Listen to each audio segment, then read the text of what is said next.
Have you ever wondered what one small voice can do when a man has decided there is nothing left to hear? Benjamin Cross stood on the thin ledge of his own skyscraper, the city humming below like a living thing he no longer felt part of.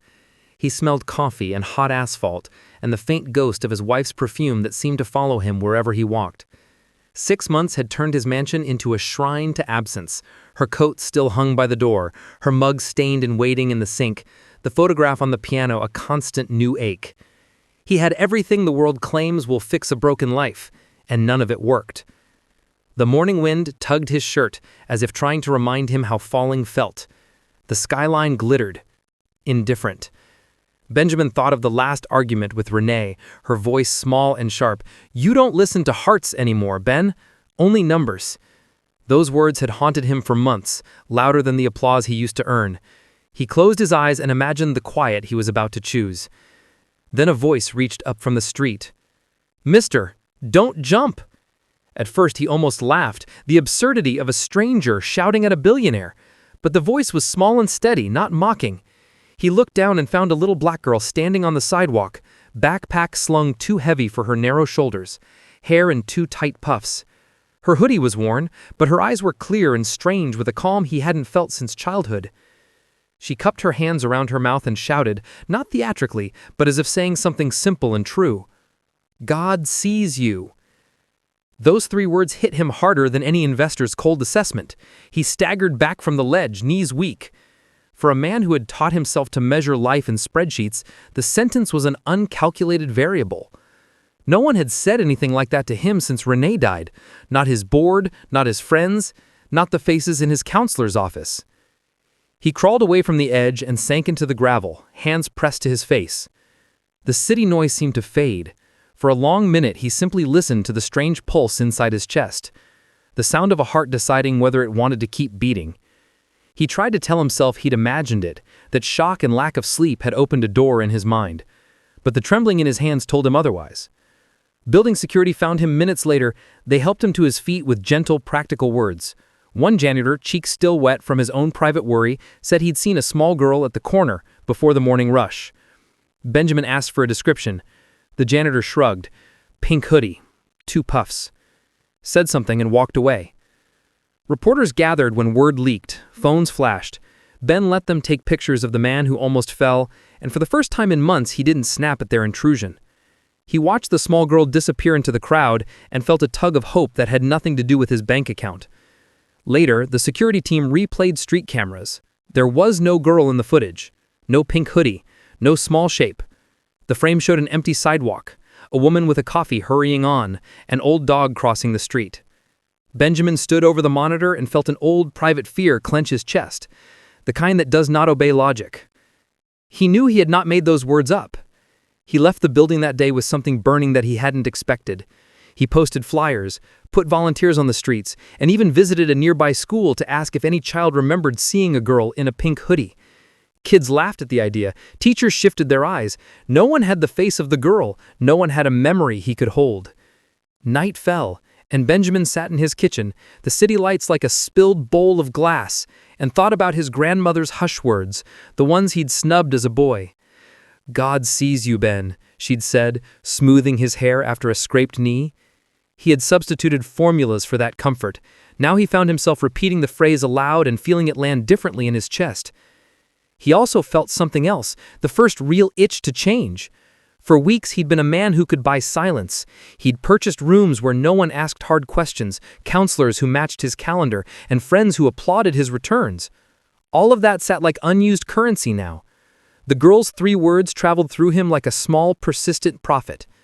He didn't notice the knock at the door at first. His assistant stood there, pale and careful, holding an envelope. Inside was a grainy, black and white still from a rooftop camera. A smear in the corner looked like the edge of a hoodie. Underneath, someone had scribbled a phone number and 1 word, ask. He stared at the number until his eyes burned and dialed. "Tasha Miller," a woman answered. "What do you want?" His voice sounded small. "I'm looking for the little girl who shouted at me today." There was a long pause. Chairs creaked. "My daughter?" Tasha said finally. "You better not be some reporter with an angle." Benjamin felt the sting of being judged before she finished. "I'm not here for cameras. I need to say thank you." A soft laugh came through the line, the kind worn by someone who'd seen life hard and kept walking. "You're not the first to say that," she said. "But if you mean it, come by the clinic. We don't take handouts for show." He promised to come without press. He promised no cameras. As he ended the call, the city hummed its indifferent song. Somewhere beneath the noise, something had shifted, fragile and dangerous at once, an invitation to listen again. If you're new to TopCore, hit subscribe and join us. We tell stories that push on the heart so it opens, not so it breaks. Because sometimes a single voice can change a life, and sometimes it only takes 3 words to start a city turning. Benjamin walked into the night with everything he owned and the lighter feeling of someone who had been given a second chance. He did not yet know the cost of that chance. After he pushed open the clinic door and Tasha greeted him with a wary smile, his assistant's phone buzzed. A blurry snap appeared. A child in a pink hoodie at a bus stop 3 blocks away. The timestamp read 10 minutes before he'd seen the girl.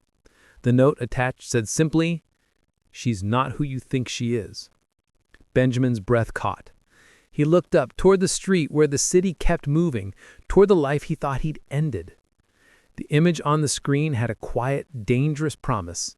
Some truths push you forward, others pull you into a place where you must choose what you'll become next. Benjamin woke before dawn with a tightness in his chest like contraband. At 5 in the morning, the city's swallowing sounded loud. He dressed in a sweater that held no memory and drove to the clinic he had funded for years but never visited. The building smelled of antiseptic and breakfast. Tasha watched him from behind the front desk, arms folded, expression careful. "You brought no cameras," she said without greeting. He handed her a coffee. "I promised." She studied him inside. "You don't have to prove you're not a reporter, Mr. Cross. You look like someone who needs something else." They sat in a back room where children's drawings lined the walls, suns the color of hope. Tasha's daughter Naya sat on the floor weaving a plastic bracelet. She glanced up at Benjamin with a mixture of shyness and an old soul's steadiness. Benjamin found himself talking to her as if words could be small gifts she might spend. "Why did you say those words?" he asked quietly. "God sees you." Naya looked at him as if he'd asked the simplest and the hardest question at once. "Mama says we don't leave folks alone when they're sad," she said. "She says grown folks forget they're watched sometimes. I just wanted to say something that would make you step back." He wanted to believe she'd been in the right place at the right time.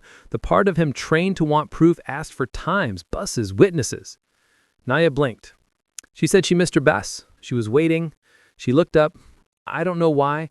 I just know God gives small jobs sometimes." Tasha watched Benjamin like someone measuring the weight of an object. "You must understand, Mr. Cross, small words can be used up when folks wear them like jewelry. Don't make my girl a story." He promised again he wouldn't. A promise felt like a fragile bridge, but he meant it.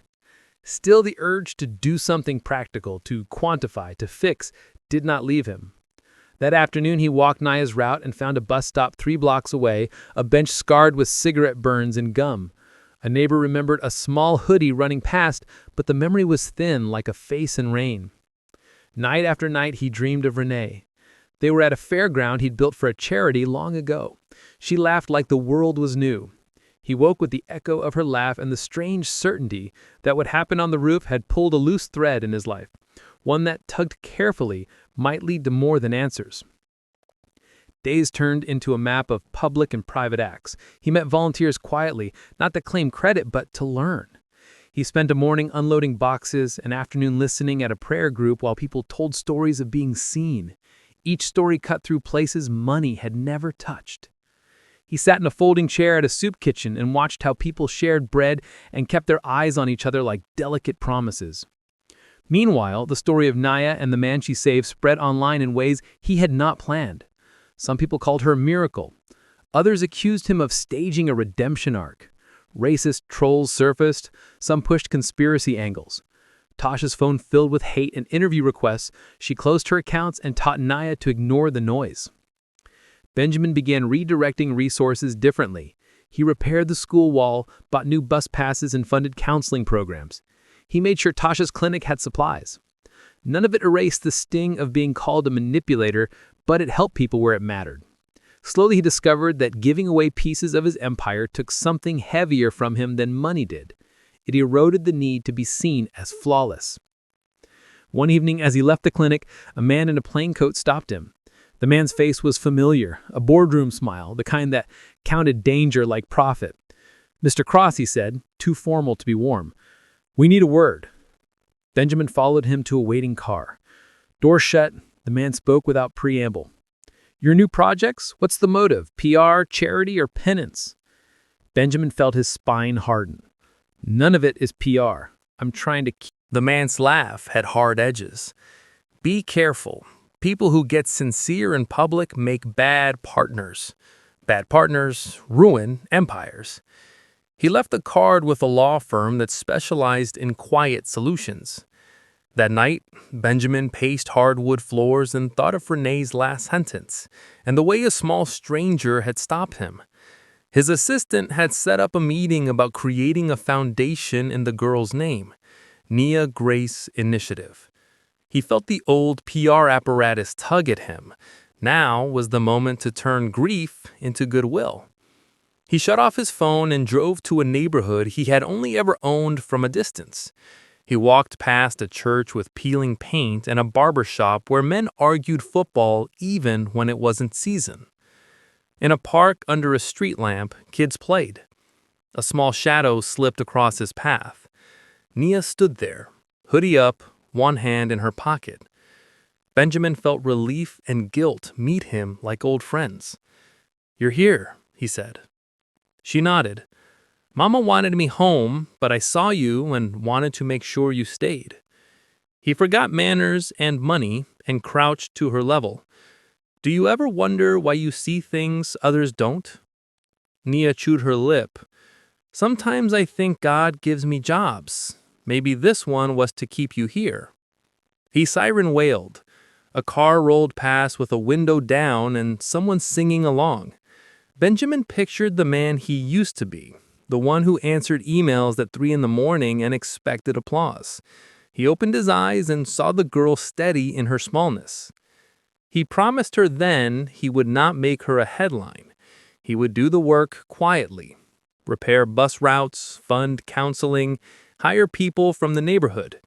Nia nodded, solemn, like someone agreeing to keep a secret. They walked together until they reached an alley. A rusted metal door stood open. Inside, a faint phone glow showed a pair of legs curled against cold brick. A small boy looked up, face hollow, shoved out of his home that morning. Benjamin felt his old impulse to fix Flair. He reached into a pocket and found only his wallet and a business card. He sat and simply listened as the boy told his story, until the child fell asleep and city noise rolled on. Listening felt like a new muscle, and Benjamin flexed it until it ached. That night, he found an envelope under his door. Inside was a single line typed on a scrap. "You stepped back once, step back again, or everything you love will burn." Benjamin's breath stalled. He understood then that the small miracle that saved him had set something dangerous moving. He would not be cowed. He told himself he would protect Nia and Tasha. He told himself he would expose what watched from the edges. He sat at his kitchen table, hands on the typed warning, and watched the lights across the street blink on. A silhouette rose at a distant window and lifted a hand. Then the power in his building went out. The apartment fell into dark, and in that thick quiet, the world seemed to hold its breath. Outside, somewhere in the neighborhood, a single headlight swept the block and paused, like a question being asked and left unanswered. Benjamin realized the choice he had made on the rooftop had opened the door he didn't yet know how to close. The light in the hall flickered back on for a moment and then died. He was not alone in the dark. Have you ever found something that made you question everything you thought you knew about someone you love? One cold Saturday morning, Jordan was cleaning out the old storage shed behind the house. He'd promised his mother he'd help sort through some of his late father's things: Old tools, boxes, and memories that still smelled of engine oil and tobacco. As he pulled out an old leather jacket, folded inside was a faded envelope, its edges yellowed with time. On the front, written in trembling handwriting, were the words, "For Jordan, when you're old enough to understand." Jordan froze. His pulse thudded in his ears. He turned the envelope over and over, debating whether to open it. His father, who had died 10 years earlier, had never mentioned any letter. His mom had never said a word either. Finally, curiosity won. Inside was a single sheet of paper and a photograph. The photo showed a young woman holding a baby that looked unmistakably like him. On the back were the words, "My son, someday you'll know why I couldn't stay." The letter shook him even more. It wasn't signed Dad. It was signed Rebecca. Jordan's breath caught. Rebecca wasn't his father's name. It wasn't even a man's name. He stumbled back, his mind spinning. He had always believed his father had died in a factory fire, but now the truth hinted at something far more complicated, maybe even forbidden. He took the letter to his mother, his voice shaking as he asked, "Mom, who's Rebecca?" Her face drained of color. She sat down slowly, like the weight of the years had suddenly collapsed on her. "Where did you find that?" she whispered. "In Dad's jacket," I replied. "Why does it say, 'My son'? Who is she?" She looked at me, eyes full of fear, love, and shame, all tangled together. Then tears started rolling down her cheeks. "Jordan," she said softly, "you were never supposed to see that letter. Not yet." I stared at her, confusion clawing at me. "What do you mean, not yet?" She hesitated. Then, between trembling breaths, she began, "Your father, the man you think died in that fire, wasn't the man who raised you. Rebecca was." Jordan's world cracked open. "What? What do you mean?" My mother covered her face, sobbing. "Rebecca was your real parent. She was born different, not the way society accepts. She loved you more than her own life, but when people found out, they threatened her. They said they'd take you away. So she gave you to the man I married, your stepfather, and disappeared." The room went silent, except for the sound of Jordan's heart pounding. He backed away, feeling betrayed, lost, angry, every emotion tangled together. "So all this time, you lied to me." "I was trying to protect you. You wouldn't have been safe. Back then, people didn't understand." But Jordan couldn't hear her anymore. He walked out of the house into the rain, the letter crumpled in his hand, his soul on fire. He didn't know where to go, but something inside him whispered, "Find Rebecca." And as thunder rolled across the gray sky, a car pulled up at the end of the street. A woman stepped out, drenched in rain, clutching a photo that matched the one Jordan now held. Jordan froze under the porch light, staring at the woman. She looked older, fragile, her eyes deep pools of sorrow and hope. For a moment, neither of them spoke. Only the rain filled the silence between them. Then she whispered, "You look just like your father, and a little like me." Jordan's throat tightened. "Who are you?" The woman stepped closer, shivering. "My name is Rebecca." The world tilted. He dropped the letter into a puddle without realizing it. "That's impossible," he said. "You're dead. They said you died." Rebecca smiled sadly. "They had to say that. It was the only way to keep you safe." Jordan felt his knees weaken. Safe from who? She looked around nervously, then said, "From the people who couldn't stand that your real parent was different." The word hung between them. Different. Jordan didn't fully understand, but he could feel the weight of it. They sat in her car as rain drummed against the roof. Rebecca told him everything. How she was born in a small southern town where being true to yourself was dangerous. How she fell in love with a kind man who wanted to raise a family. And how when she told the truth about who she was, the same town that once called her neighbor turned on her overnight. She had to flee. She left baby Jordan with his father, the man who later died in the fire, and made a deal with Jordan's mother to keep him safe. Jordan sat there in silence, staring at the fogged-up window. The story didn't feel real. It felt like something ripped from a forbidden history book. When she reached into her bag and pulled out a small gold locket, his breath caught. Inside was a picture of baby Jordan and a lock of his hair. "I kept this every day since I left," Rebecca said, her voice breaking. "I never stopped praying for you. I wanted to tell you the truth sooner, but He couldn't look at her. The emotions were too heavy. Anger, confusion, love, loss, all burning in his chest. Finally, he said quietly, "You should have told me." Rebecca nodded, tears mixing with rain. "You're right, but now you know the truth. You get to decide who you want to be, not the world." Jordan got out of the car, his head spinning. The storm had eased, but thunder still grumbled in the distance. As he walked toward the house, he saw his mother standing at the window, watching. Rebecca called after him, "Jordan, wait!" He turned just in time to see a black SUV slow roll past the house. The tinted window slid down. Someone inside was taking pictures. Rebecca's face went pale. "They found us," she whispered. The SUV sped off, splashing through the puddles, leaving behind only the fading red glow of its taillights. Have you ever tried to run from a truth so big it follows you like a shadow, no matter how far you go? That's how it felt for Jordan. He barely slept that night. Every time he closed his eyes, he saw Rebecca's face, his mother's tears, and that black SUV idling in the rain. The world he thought he knew had cracked open, and now everything inside him felt unstable. By morning, the sky was gray again. His mother was in the kitchen, sitting at the table with a half-empty coffee cup. Her hands trembled as she looked at him. "You saw her, didn't you?" she asked. Jordan nodded. "She's alive." His mother sighed, whispering almost to herself, "So it's starting again." "What's starting again?" She hesitated. Then her eyes met his. The people who ruined her life, they never stopped watching. When she came back, they must have noticed, and now, they're coming for her again. Jordan shook his head, disbelief clouding his face. "That was years ago. You're saying some people still care about what she was?"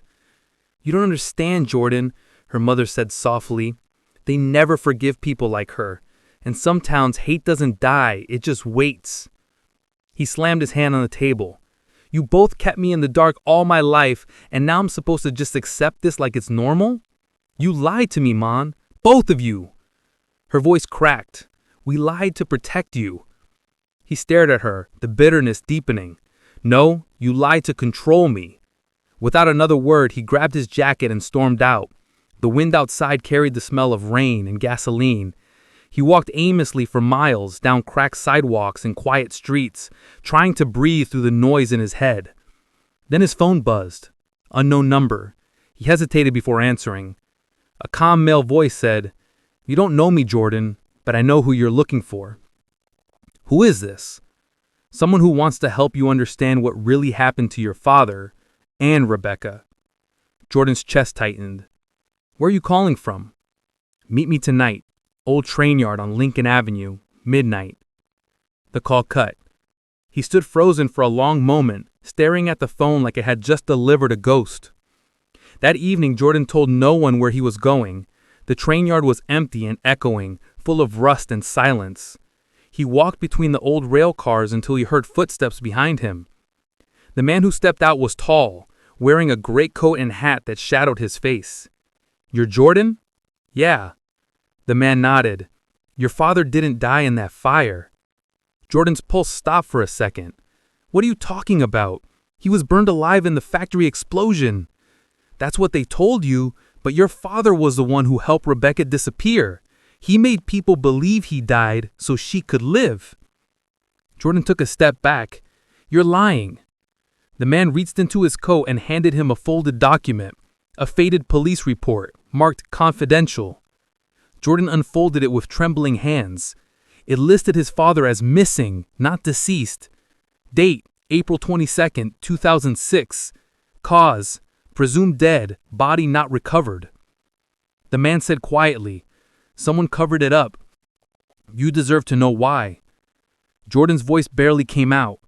Why are you telling me this now? Because they're watching again. The same people who drove Rebecca underground don't want the truth out. You're in danger, Jordan, and so is she. A train horn screamed in the distance. Jordan looked up. The man was gone. In his place, lying on the ground, was an old photo. It showed his father standing next to a woman who wasn't Rebecca, but his mother, and behind them, spray painted on the factory wall, were the words, "Purity above all." The symbol beside it looked familiar, a white cross drawn through a circle. That's when Jordan realized something horrifying. The people who destroyed Rebecca's life weren't strangers. They were from his own town, and they weren't finished yet. Night settled like a bruise over the town. Jordan couldn't stop shaking. Every memory from his childhood, the church picnics, the smiling neighbors, the Sunday sermons about order and God's plan, suddenly looked different now, painted with something darker. He drove out to the edge of town, where the woods met the old river. That's where Rebecca had told him to meet her if things ever got bad. He found her car parked under a sycamore tree, lights off, windows fogged. She was inside waiting, her face tense. "You shouldn't have come," she said as soon as he opened the door. "They're after you, Jordan." "I saw it. A man gave me a report. He said Dad helped you disappear. He's still alive." Rebecca's breath caught. "What?" Jordan handed her the paper. She read it in silence, then closed her eyes. "Oh my God, all these years I thought he was gone." "Who did this to you?" Jordan demanded. Rebecca hesitated, looking out at the dark woods. It started with a group called the Order of the Cross. They said they were protecting America's moral fabric, but all they did was destroy anyone who didn't fit their version of purity. Jordan clenched his fists. "So they tried to erase you. They tried to erase anyone who loved differently," she whispered. "And your father, he betrayed them to save me." They darted into the woods as gunshots echoed behind them. Branches whipped at their faces. Jordan's lungs burned. He could hear the men shouting, flashlights slicing through the dark. They reached an old shack by the river, the same place where Jordan used to fish as a boy. They slammed the door shut and ducked behind a broken table. Rebecca whispered, "They won't stop until we're gone, but there's one thing they don't know." Jordan turned to her. "What?" She reached into her coat and pulled out a small metal box. Inside was a flash drive and an old photograph. "This is what your father died for. Proof of everything they did, the fires, the threats, the families they ruined. He kept the evidence. He wanted you to have it someday." Jordan stared at it, realization dawning. "That's why they're still watching." Rebecca nodded. "If this gets out, the whole town burns." Outside footsteps approached. The sound of boots crunching leaves grew louder. The flashlight beams crossed the broken windows. Rebecca grabbed Jordan's hand. "If something happens to me, promise you'll finish what your father started." He opened his mouth to answer, but before he could, the shack's door exploded open, splintering in two. The light hit Rebecca's face, and one of the men said coldly, "You should have stayed buried." Then the gun went off. What if the bullet meant to silence the truth only made it louder? The gunfire ripped through the night, echoing down the river like thunder trapped between trees. Jordan dropped to the floor, his ears ringing. He could smell gunpowder and splintered wood. "Rebecca!" he shouted. She didn't answer. Her body slumped beside the broken window, blood staining her sleeve. For a second, everything froze. The world, his breath, even time. Then rage replaced fear. He crawled toward her, grabbing her hand. "Stay with me, please." Her eyes fluttered open, voice shaking. "It's just my arm. They missed. Barely." Jordan exhaled hard, relief flooding in, but the danger wasn't over. The men were closing in, boots crunching on gravel outside. Rebecca struggled to stand. "We have to move, now." Jordan grabbed the metal box, shoving it into his jacket. Together, they burst through the back door and stumbled toward the riverbank. A beam of light swept across them, then another gunshot cracked the air. Bark exploded from a nearby tree. They ran. Mud splashed up their jeans. The sound of shouting behind them grew fainter as they reached the bridge. The river below roared wild from the rain, swollen and dark. "Jump!" Rebecca yelled. "What? Do you trust me?" Jordan hesitated for a single heartbeat, then nodded. They leapt into the freezing black water. The current pulled them under, twisting and spinning them like ragdolls. Jordan thought to reach the surface, coughing, gasping, dragging Rebecca's arm as they were carried downstream. When they finally crawled onto the opposite shore, soaked and shaking, dawn was breaking. Mist rose from the trees like ghosts. Jordan collapsed on his knees, chest heaving. "We can't keep running forever." Rebecca, clutching her bleeding arm, whispered, "No, but we can end it. The truth, it's in that drive. Your father risked everything to expose them. And now it's your turn." Jordan stared at her. "You really think people will care?" She gave a faint, tired smile. "When you tell the truth with your whole heart, heaven listens." They made their way to a small cabin hidden deep in the woods. It belonged to an old friend of Rebecca's, a woman named Clara, who once worked with her at the community center before it burned down. Clara opened the door, eyes wide in shock. "Rebecca, Lord have mercy, you're alive." Inside, the place smelled like cedar and coffee. Rebecca sat on the couch while Clara cleaned her wound. Jordan stood by the window, watching the dirt road. "They'll find us," he said. "They always do." Rebecca turned her head weakly. "Not if we move first. We go public." Jordan frowned. "But we can't just post this online. They'll kill you." Clara looked between them, voice low. "Maybe there's someone who can help. There's a journalist in Dallas, Marcus Darnell. He's been digging into local hate groups for years. If anyone can expose them, it's him." Rebecca nodded slowly. "Then that's where we go." The decision was made, but before they could rest, Clara handed Jordan a folded envelope. "This came to me 3 days ago. No return address." He opened it carefully. Inside was a photo. His father, standing beside the same factory that supposedly exploded years ago. The date in the corner, October 12th, 2022. Jordan's throat tightened. He's alive. Rebecca froze. Then it's not over. He might be the only one who can finish this. But outside, through the cabin window, a single headlight flickered in the distance. Then another. Dozens. Engines revved, shadows moved between the trees. Jordan's heart pounded. "They found us." Clara gasped, grabbing Rebecca's arm. "Go out the back. Take the old logging road." Jordan turned to Rebecca, panic in his voice. "We can't outrun them this time." Rebecca looked him dead in the eyes. "Then we don't. We fight." The pounding on the front door began. Voices shouted, windows rattled. The air felt electric with fear and fate. Rebecca picked up Clara's old hunting rifle, hands trembling but eyes fierce. "Jordan, whatever happens tonight, don't let them win." And then, the front door burst open. Light, smoke, screams. The cabin became chaos. Gunfire, shouting, splintering wood. Jordan hit the floor, crawling behind an overturned table as bullets tore through the walls. "Rebecca!" he shouted. She fired back, hitting the window frame, forcing the men outside to duck. The smell of gunpowder filled the air, thick and bitter. Clara screamed, "They're setting fire to the porch!" Flames licked through the cracks under the door, crawling across the floorboards like serpents of light.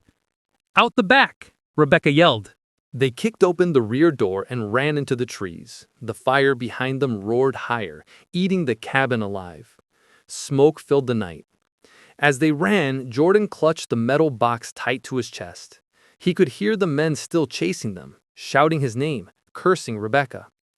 They reached an abandoned pickup hidden off the old road. The keys were still in the ignition. Jordan started it and they tore down the dirt path, the fire fading behind them. "Where now?" he asked. Rebecca coughed from the smoke. "Dallas, Marcus Darnell, he'll know what to do." Hours passed. Dawn broke again, pale and cold. Rebecca drifted in and out of consciousness, her arm bandaged with torn fabric. Jordan kept driving, jaw tight, mind replaying everything, the lies, the gunshots, the fire. He glanced at her. "You ever regret saving me?" Rebecca smiled faintly. "Never. You're the reason I didn't give up." Sometimes it just takes one voice to remind you your life still matters.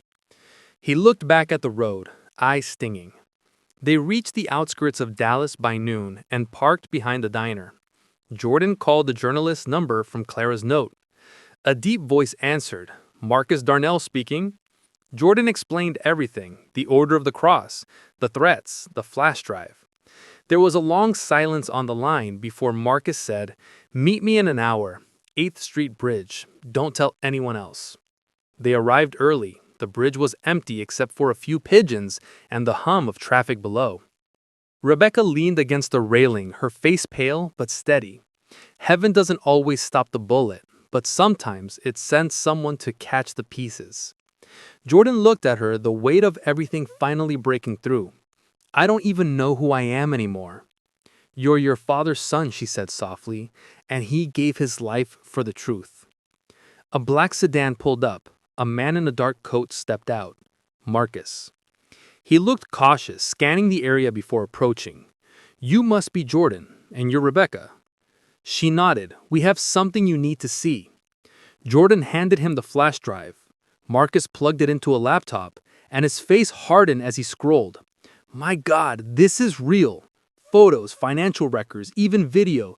This could bring down every last one of them." Then suddenly, his phone buzzed.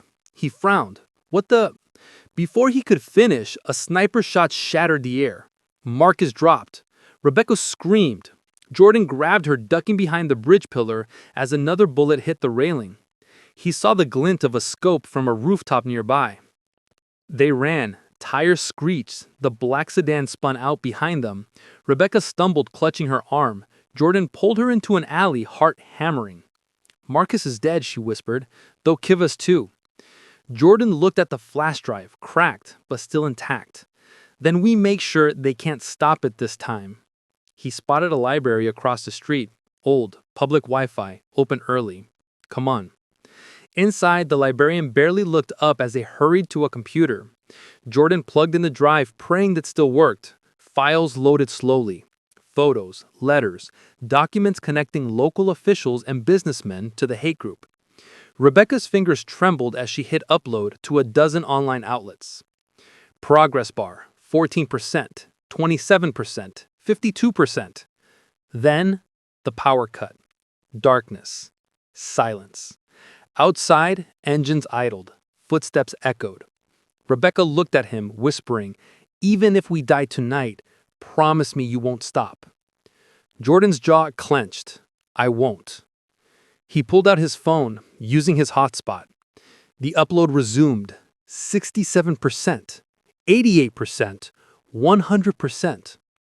A ding confirmed the transfer. The files went live. Everywhere. Moments later, glass shattered as men stormed the building. Rebecca turned toward Jordan, eyes shining. "It's done." Then another gunshot. Jordan screamed. She fell into his arms, whispering 3 words that broke him apart completely. "Heaven heard us." What happens when a secret built on hate is finally dragged into the light? The video spread faster than wildfire. Within hours, every major news network and social feed in America had the same headline. Leaked files expose billion-dollar hate network tied to high-level officials. Jordan sat alone in a hospital waiting room, Rebecca's blood still on his shirt. The TV above him flashed through clips. Senators denying accusations, CEOs scrambling for statements, protesters marching downtown. He barely noticed the reporters outside chanting his name. He wasn't a hero, just a man who'd lost too much to stay silent. A nurse approached him, her voice soft. "Sir, she's still in surgery. They're doing everything they can." Jordan nodded numbly. He hadn't slept in 2 days. His hands shook as he stared at the floor, every second replaying Rebecca's last words. "Heaven heard us." He'd held her as she bled out in his arms, but something inside him refused to believe that was the end, not after everything she'd fought for. His phone buzzed, a message from an unknown number. "You think you won? You just started a war." Jordan's grip tightened. Moments later, a reporter burst into the hospital lobby.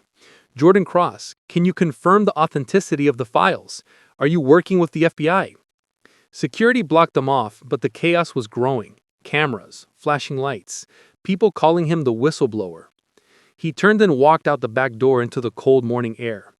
The city looked different now, angrier, louder, alive. Protesters filled the streets chanting against corruption. Billboards that once advertised luxury brands now showed faces of men exposed in the leaks. A group of teenagers spotted him. "Yo, that's him, the dude who exposed them."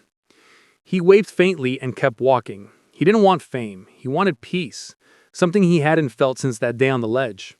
He reached the park bench and sat down, head in his hands. Then his phone rang again. This time, it was a voice he hadn't heard in years. Son. He froze. Dad? A pause. Then, meet me, Warehouse District, by the old bridge. Come alone. The call ended. He stared at the phone for a long moment. Could it be real? His father? The man he thought was dead, alive all this time? He stood up, determination and dread twisting in his chest. One part of him wanted answers, the other feared what those answers would cost him. He hailed a cab and told the driver, "Take me to the old steel bridge." As they drove through the gray outskirts of the city, Jordan's mind raced. If his father had been alive, why hadn't he reached out? Why let him and his mother suffer all those years? The cab pulled to a stop. The warehouse stood silent, rusted metal glinting under the streetlights. He stepped inside. The smell of dust and oil filled the air. Then, from the shadows, a voice. "You shouldn't have come here." Jordan turned. A man stepped forward. Older, tired, face scarred from years of hiding. But the eyes, they were unmistakable. "Dad." Benjamin Cross smiled weakly. "You did it, son. You did what I couldn't." Jordan's breath caught.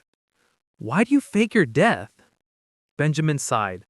"Because they were going to kill me. I had evidence that could have destroyed everything. But I was too afraid to finish it. I thought I'd protect you by disappearing."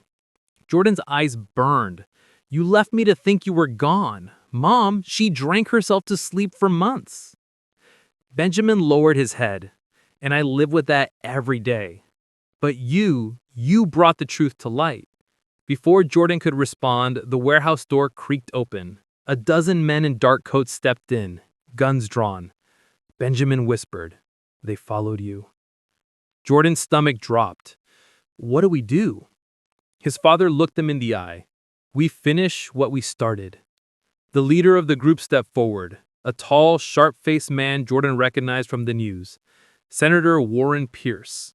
Well, Pierce sneered.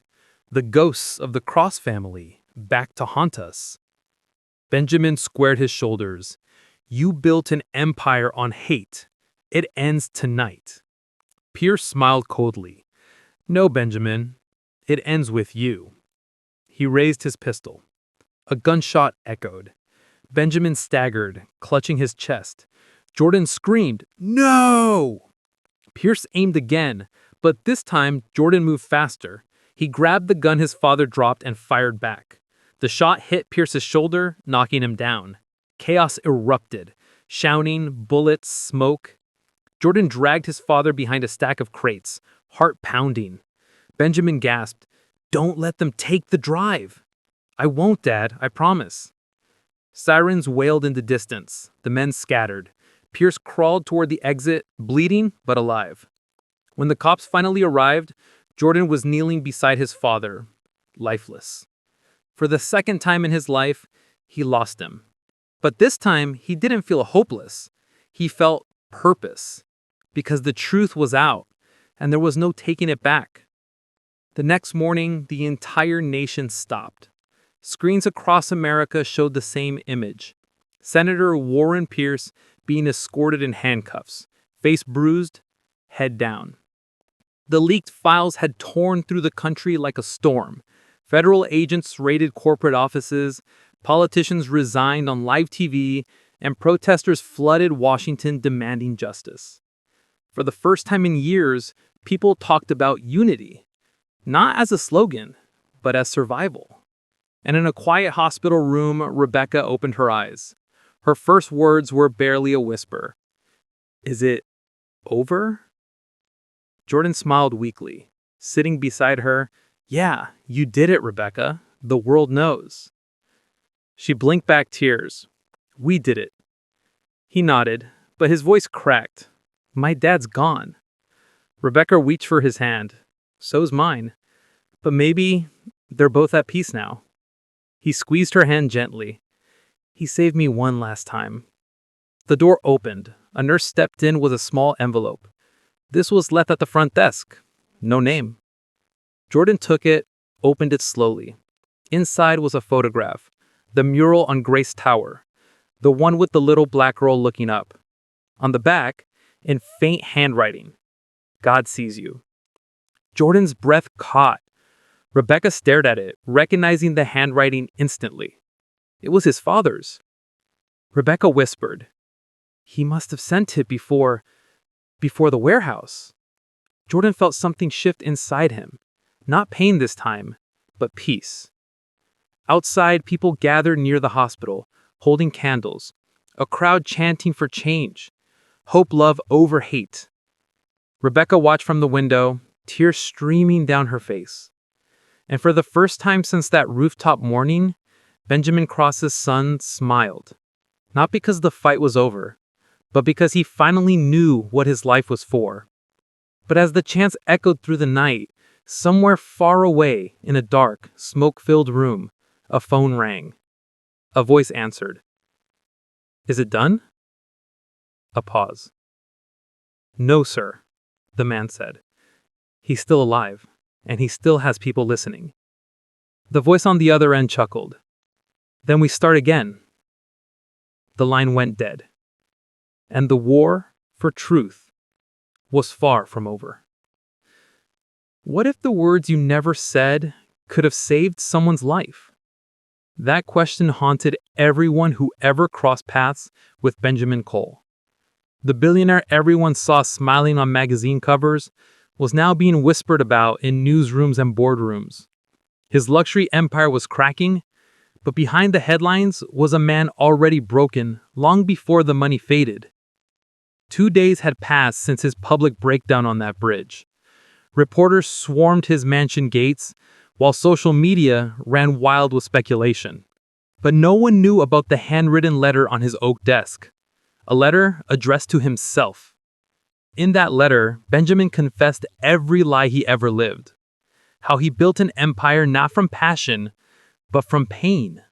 How every skyscraper, every car, every success was just another brick in a wall that kept him from feeling anything real.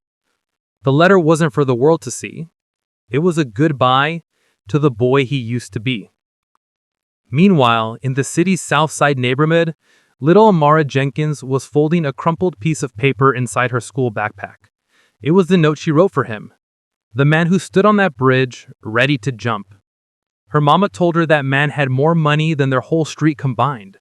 But Amara didn't care about that. She just wanted to make sure he didn't feel invisible. She didn't know how to reach him, but God must have known, because Benjamin, restless and hollow, found himself driving without a destination that evening. He stopped at a small gas station near a playground, the same one where Amara often played after school. And that's when their paths crossed again. He saw her, that same little girl with the oversized pink jacket and pigtails. She was handing out handmade flyers for a local food drive, an effort her church was organizing.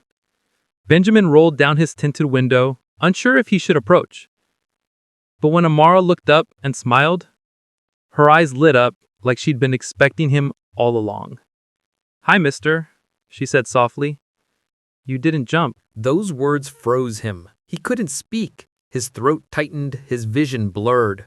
Amara handed him a small folded note. "Mama said I should always remind people that they matter," she whispered, "so I wrote you something."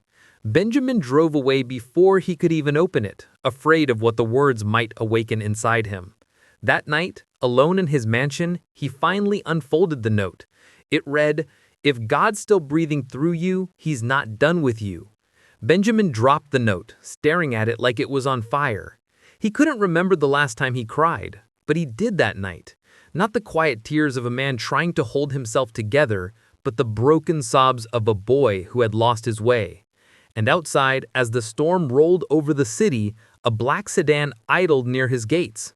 Inside sat Logan Price, his former business partner, the man Benjamin had trusted most. He had come not to check on Benjamin, but to finish what he started. He reached for his phone, dialing a private number. "It's time," Logan whispered. "Tomorrow, everything crashes. He won't have anything left to fight for." The next morning, the world woke up to chaos. Benjamin Cole's company had been hacked, bank accounts frozen, leaked files everywhere. The media screamed fraud, manipulation, betrayal. But the real story, the one no one knew yet, was about to unfold in a way that would shake the whole city. And Amara? She woke up with one mission: find the man from the bridge, because her mama said God wasn't done with him yet. The next 24 hours were a blur. Benjamin vanished. No phone, no driver, no trace. His mansion stood dark and quiet, security cameras mysteriously offline. Some said he ran away. Others believed he ended it for real this time. But Amara refused to believe that. Her mother, Tasha Jenkins, tried to explain things gently. "Baby, sometimes rich folks get tired too." But she shook her head. "God don't make no one too tired to be loved," she said. Those words silenced Tasha, who carried her own scars of being dismissed, unheard, unseen. Meanwhile, in the downtown chaos, Logan Price held a press conference acting as the savior of coal industries.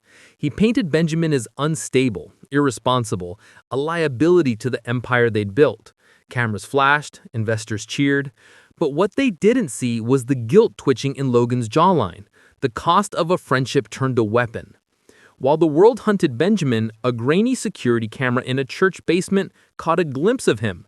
He wasn't wearing his tailored suit anymore, just jeans, a hoodie, and that same haunted stare. He sat in the last pew of a small church Amara's family attended. His phone was gone, but he held her little note like scripture. The pastor, noticing him, walked over quietly. "Son, you look like a man running from everything, but himself." Benjamin didn't answer. He just stared at the cross. "Do you believe in miracles?" the pastor asked. Benjamin gave a hollow laugh. "Not anymore." The pastor nodded slowly. "Then maybe it's time to borrow someone else's faith until you find yours again." That night, Amara and her mother arrived at the same church for choir practice. The moment Amara saw him sitting there, she gasped. "Mama, that's him," she whispered. But before she could run up, Benjamin stood, startled, and slipped out through the side door. Amara chased after him into the rain, her little feet splashing in puddles. "Wait, mister," she shouted. He turned around, his eyes red, exhausted. "Why'd you run away?" He said, "Because I don't deserve to be found," he softly said. She stared at him for a long moment. Then she reached into her jacket and handed him another note. "Then maybe you don't get to decide that." Benjamin hesitated before taking it. Amara smiled up at him, drain dripping down her face. "Mama says God sends people to remind us of his promises. Maybe I'm one of them." Before Benjamin could reply, a black SUV screeched around the corner. Headlights cut through the rain. Logan's men. They weren't there for a reunion. They were there to silence him for good. Benjamin grabbed Amara and pulled her behind the church fence as tires screeched and doors slammed. A voice shouted, "Find him, tonight." Amara's heart pounded. "Why are they after you?" Benjamin whispered, trembling, "Because I know the truth." The rain fell harder. Thunder cracked overhead. And for the first time in his life, Benjamin realized that maybe saving this little girl wasn't his mission at all. Maybe she was sent to save him. Have you ever wondered what it feels like to lose everything and still have to act like you're fine? That's what Benjamin Cole was doing, breathing, walking, and pretending to be invisible in a city that once shouted his name from billboards. Rain poured over the church parking lot like judgment itself. He crouched behind the fence, holding Amara close as Logan's men searched the shadows with flashlights. Every heartbeat sounded like thunder. Amara's small hand gripped his coat, her eyes wide but fearless. "Don't move," Benjamin whispered. The men scattered around, talking into radios. "He's close," one said. "Check the back lot." Benjamin's chest tightened. He knew Logan's reach. He'd built it with his own two hands. These weren't thugs. They were professionals. Men trained to erase problems quietly. He looked down at Amara, who whispered something he could barely hear over the rain. "Do you still believe you're not worth being found?" Benjamin froze. Her words felt like a mirror, reflecting every lie he'd told himself. He didn't answer. He couldn't. A light swept past them. Footsteps got closer. And then, silence. Amara tugged on his sleeve. "We can't stay here," she said. "Mama says God can move us even when our legs feel heavy." He took a breath and nodded. Together they crawled toward the back gate. The rain masked their movement, but one flashlight suddenly flared, catching a glimpse of Benjamin's shoe. "There!" someone yelled. Benjamin didn't think. He scooped Amara up and ran. His lungs burned, feet slapping against wet pavement. A bullet hit a trash can beside him, ringing through the alley like an iron bell. He ducked behind an old pickup truck, shielding the child with his body. The men closed in. Then, a voice. "Stop! This is church property." It was Pastor Reynolds, holding a floodlight, walking towards them with unexpected courage. The gunmen hesitated. "Step back, old man," one barked. But the pastor didn't flinch. "You step foot here again, and I'll have the police crawling all over you before dawn." The men exchanged looks, realizing attention wasn't part of their orders. Within moments, they retreated, tires screeching as the SUV sped away. Benjamin collapsed against the truck, breath ragged. Amara touched his face. "You're bleeding." He wiped his lip and gave a shaky laugh. "Guess even billionaires bleed." The pastor approached, studying him. "You want to tell me why armed men are chasing a man who was supposed to be dead?" Benjamin hesitated, eyes distant. "Because I know what Logan did, and he can't afford to let me live." The pastor's expression hardened. "Then you better tell me everything." Later inside the church basement, Benjamin sat at a worn wooden table, drenched, trembling. Amara's mother had been called and she arrived still in her work uniform, wrapping her arms around her daughter in relief. "Baby, are you okay?" "I'm fine, Mama, he needed help." Tasha turned toward Benjamin, cautious but compassionate. "You the man from the bridge?" He nodded silently. Pastor Reynolds poured him a cup of black coffee. "Start talking, son." Benjamin looked down, the cup shaking in his hands. "Logan and I built her company from nothing. But when the board started asking questions about offshore funds, Logan panicked. He used my name, my signature. Every illegal deal tied back to me. He swallowed hard. He promised me he'd fix it. I didn't know he planned to destroy me instead." The pastor leaned in. "So he framed you, took everything, and now he's trying to finish the job?" Benjamin nodded. "He thinks I'll expose him. But I don't care about revenge anymore. I just want peace." Amara tilted her head. "You said peace, but you still look scared." He smiled faintly. "That's because peace costs more than money, sweetheart." As lightning flashed outside, Pastor Reynolds said quietly, "You can't hide forever, but you can choose who you stand beside when you stop running." For the first time in years, Benjamin felt a flicker of something he hadn't known he missed: belonging. And yet, deep down, he knew peace wouldn't last long, not while Logan still held the world by the throat. He looked at Amara, who was humming softly, a song her mother taught her, a song about hope. He whispered to himself, "If God's still breathing through me, maybe he's not done with me after all." But just as that thought settled in, the church lights flickered. Then, power cut completely. Darkness swallowed the room. Tasha gasped, "What's happening?" The pastor grabbed the flashlight. "Stay here." Benjamin stood, his instincts screaming. Through the stained glass window, a red glow pulsed from outside. Car lights. "They found us," he whispered. The sound of footsteps echoed outside the church doors. This time, they weren't coming to scare him. They were coming to end him. It started with smoke. Thick, black smoke curling beneath the church doors. The smell of gasoline cut through the air like a warning. Someone had doused the side of the building. A second later, the sound of glass shattering, followed by the roar of fire. Tasha screamed, pulling her daughter close. Pastor Reynolds shouted, "Everyone to the back exit." Benjamin's heart pounded. "They locked it," he said, running to the door. It wouldn't budge. The fire spread fast, licking across the pews, consuming curtains, choking the air with heat. He grabbed the metal chair and smashed it against the side window, coughing through the smoke. "Amara, come on," he shouted, grabbing her hand. She hesitated, her tiny voice trembling. "What about the pastor?" He looked back. Pastor Reynolds was still inside, trying to drag out the church's donation box, yelling that the files in it contained the community's records. The flames surrounded him before anyone could stop him. "Leave it," he roared. "You'll die." The pastor looked up, tears streaming through the smoke. If these records burn, this whole community loses its help. Benjamin didn't think. He ran back inside. The heat tore at his lungs, his suit catching sparks. He wrapped a cloth around his mouth, pushed through the flames, and grabbed the pastor by the arm. Together they stumbled toward the shattered window as wood cracked behind them. Amara screamed as she saw them fall through the smoke, Benjamin half carrying, half dragging the pastor to safety.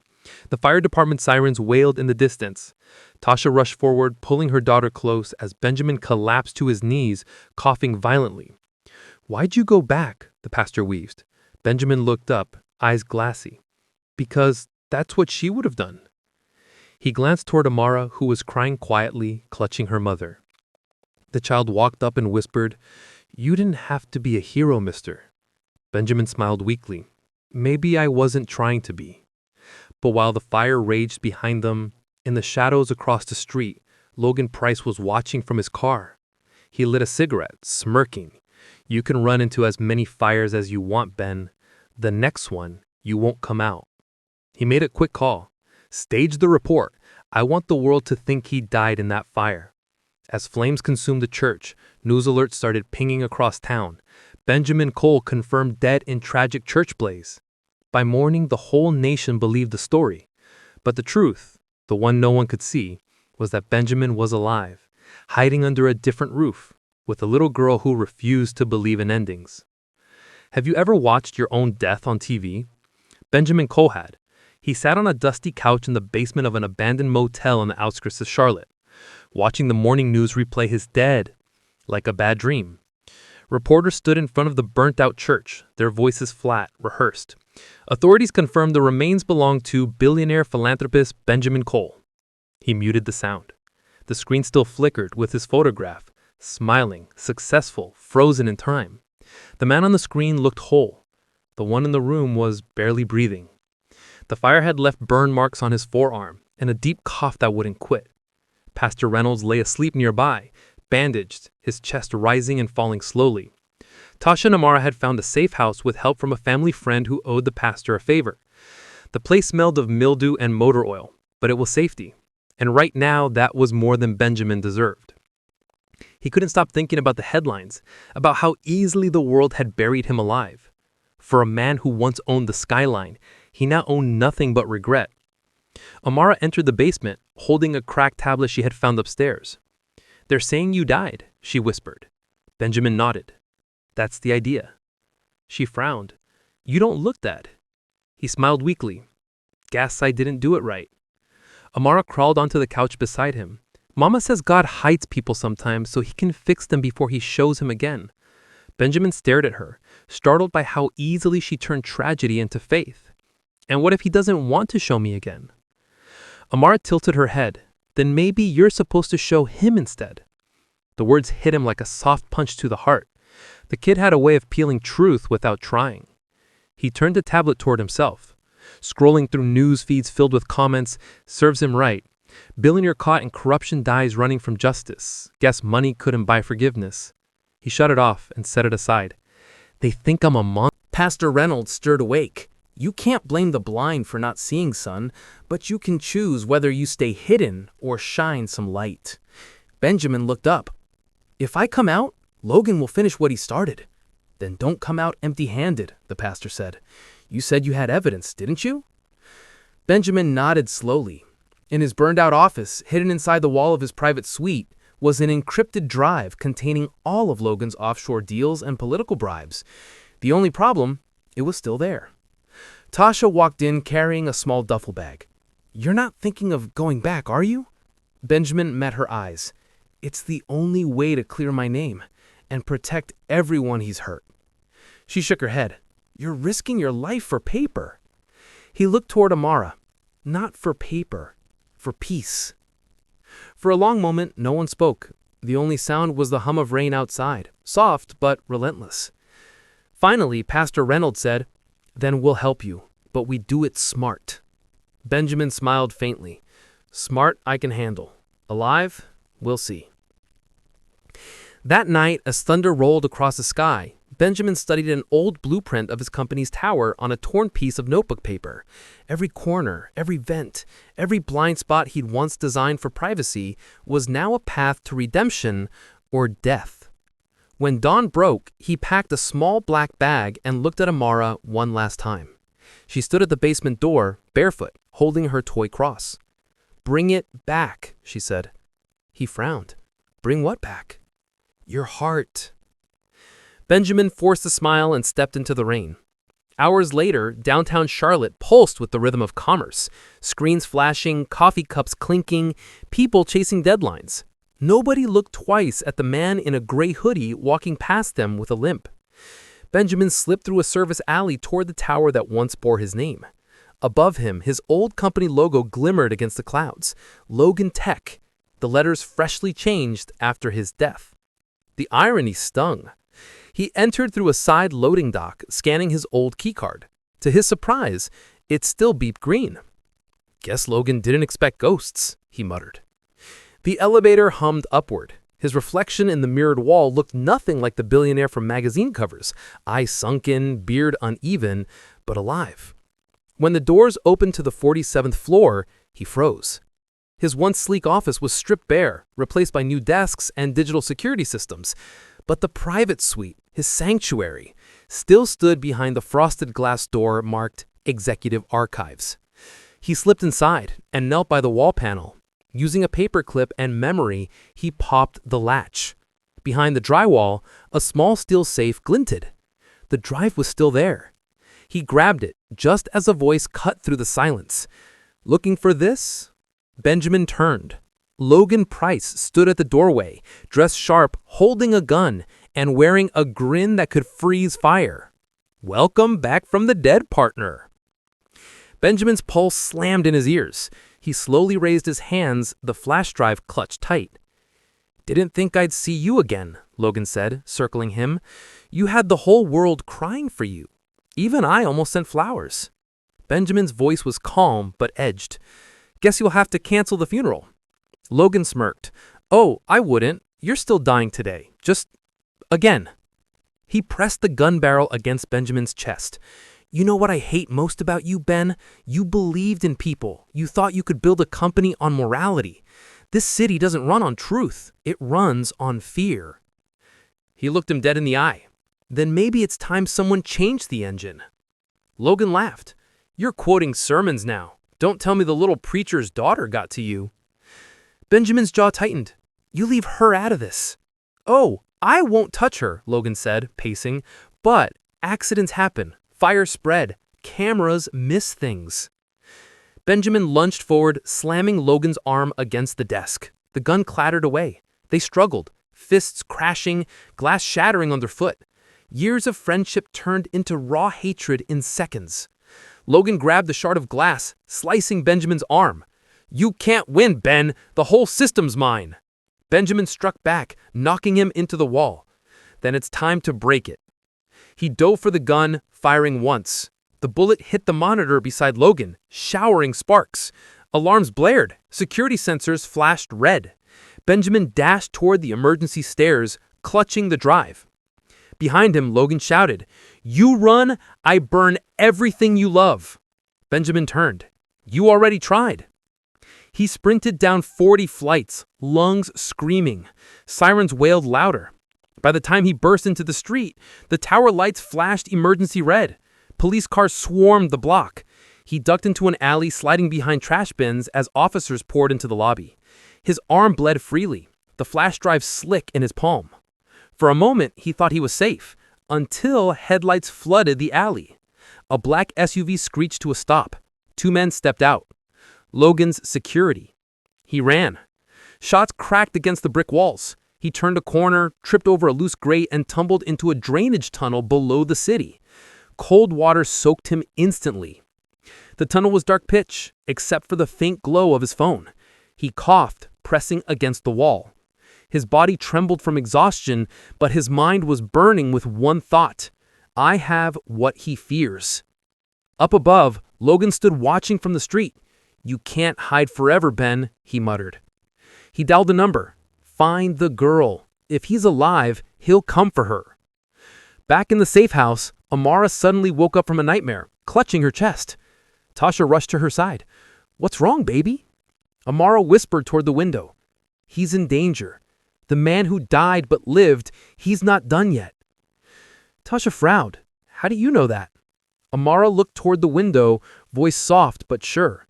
"Because God's not finished writing his story." The sound of approaching tires echoed outside the house. A shadow moved past the curtains. Someone knocked. 3 slow taps. Tasha froze. "Who's there?" she whispered. No answer. Only silence. Then a single voice through the rain. "Open up. I know he's alive." The night Isaiah disappeared, the sky turned against the town. Thunder cracked like an angry god and rain poured in sheets that blurred everything.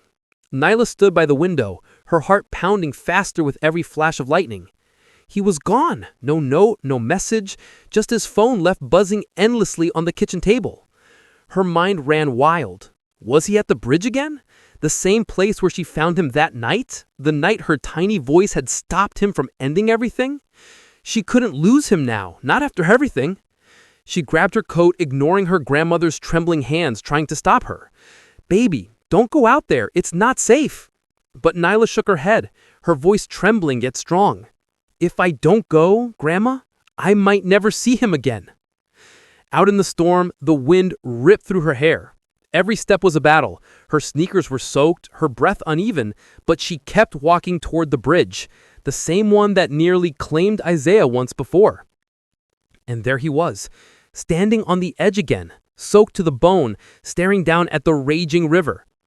His suit jacket flapped wildly in the wind. His lips moved silently, and Nyla knew he was talking to God or maybe to his own ghosts. "Isaiah!" she screamed, her voice cracked through the storm like lightning. He turned, his face streaked with rain and tears. "Nyla, you shouldn't be here." She stepped closer, trembling but fearless. "You told me once that when life gives you a reason to quit, you listen for the whisper that tells you to keep going. Remember that?" He looked at her, eyes hollow. "That whisper's gone, Nyla. The city council shut down the program. My name's ruined. Everything I built for these kids, it's gone." Nyla shook her head, tears mingling with the rain. "No, Isaiah. You didn't build this for fame. You built it because you cared. You changed lives, including mine. If you quit now, what does that say to every kid who believed in you?" He looked down again. The river churned violently below. Then, just as the thunder rolled, she screamed something that pierced straight into his soul. "You're not alone!" Her voice echoed through the storm. Something inside Isaiah broke, and then healed all at once. He stepped back, collapsing to his knees, sobbing as Nyla ran and wrapped her arms around him. He whispered, "I'm sorry. I almost made the same mistake twice." She held him tighter. "Then don't. Let's go home." As they walked back through the rain, the street lights flickered. In that storm, something had changed. Not just in Isaiah, but in the town spirit. Because sometimes God sends storms not to drown you, but to wash away what's killing you inside. But while the world outside began to calm, a different kind of storm was brewing. A storm that would soon test every ounce of faith they had left. By sunrise, the sky had turned golden again. The town looked calm, but inside Isaiah's heart, something heavy lingered. He had survived the night, but survival wasn't the same as peace. When he reached Grace House, he found local reporters waiting outside. Cameras, microphones. A white reporter he'd never met shouted, "Dr. Carter? Is it true you're under investigation for financial misconduct?" The words hit him like a bullet. "Excuse me?" he said, his voice low, his body still damp from the rain. "Sources say city funds meant for your youth outreach were misused. Care to comment?" Isaiah froze. Around him, people started whispering. He turned to see Councilman Hartwell standing smugly at the edge of the crowd. That man, the same one who'd smiled in his face when they cut his program, now stood there with the grin that said, "Got you." "Those are lies," Isaiah said, his voice shaking but steady. "Every dollar was used for those kids. You can check every record yourself." But it didn't matter. The cameras kept flashing. The story was already written in their minds. A black man with success must have done something dirty. Inside Gray's house, Nyla found him sitting in silence. She placed her small hand over his. "They're lying, aren't they?" she asked softly. Isaiah nodded, his jaw tight. "Yeah, they want to bury the truth before the ribbon-cutting ceremony. They can't stand that a black man turned this place into hope." Nyla's eyes narrowed. "Then we tell the truth louder than their lies." Later that day, Isaiah's mentor, Pastor Williams, walked in holding a thick folder. "Son, I got something you need to see." Inside were documents, emails, contracts, and the secret transfer order signed by Councilman Hartwell himself. Money meant for the community project had been rerouted to a private real estate company Hartwell owned. Isaiah felt fire burn through his veins. "He framed me." "Yes," the pastor said, "and he's doing it to make sure the project fails before it ever takes off." Isaiah clenched his fists. "Not anymore." That night, with the help of a few friends and local teens, Isaiah organized a town gathering. They projected the documents on the wall of Gray's house. The truth was out for everyone to see. When the crowd saw it, anger erupted, but so did hope. People realized what was being stolen from them wasn't just money. It was a chance to rise above the pain. Isaiah stood in front of them, voice breaking but firm. They tried to destroy this place because it scares them. Because when people like us stand together, they lose control. But not this time. Gray's house isn't mine. It's ours. The room roared with cheers. Nyla smiled proudly, tears in her eyes. But as the sound echoed, Isaiah noticed a shadow at the back of the room. Councilman Hartwell, watching from a distance, his face tight with rage. He wasn't done yet. And Isaiah knew the final battle for truth was just beginning. The morning after Isaiah exposed Councilman Hartwell's corruption, the town was buzzing. People who had once ignored the struggle now stood in front of Gray's house demanding answers. Reporters flooded the streets. Social media exploded with videos from the rally, clips of Isaiah's trembling voice declaring, "Gray's house isn't mine, it's ours." But behind all the noise, danger was moving in silence. Isaiah woke up to a pounding on his door. When he opened it, 2 city officers stood there, badges shining, expressions cold. "Dr. Isaiah Carter Jr.?" "Yes. You're under arrest for embezzlement and falsifying public records." The words dropped like ice. Neighbors watched as they cuffed him on his own porch, the same man who'd saved their children from the streets, now being dragged like a criminal. Cameras rolled, headlines formed in real time. Nyla screamed from across the yard, "You can't take him! He didn't do nothing!"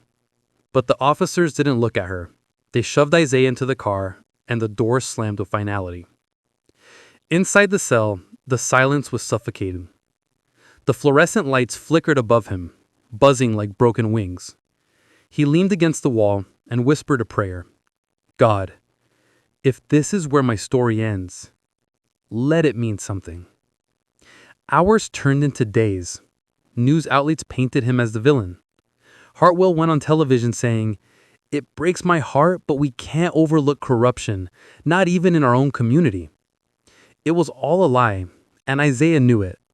But lies have a way of sounding believable when spoken by power. Meanwhile, Nyla refused to give up. She became the fire that Isaiah no longer had strength to ignite. She went door to door, collecting signatures.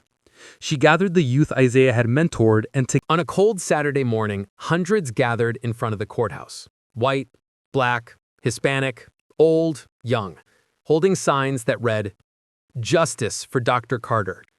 Truth lives here." And there, at the front, stood Nyla, small, fierce, and fearless, holding a megaphone almost too big for her tiny hands. "Y'all say this town is about truth," she shouted. Then why's the only man who told it sitting in jail while the one who lied walks free? Her voice cracked, but she didn't stop. He told me once that light always beats darkness, so we're going to keep shining till the dark runs out of places to hide. The crowd erupted. News crews turned their cameras toward her.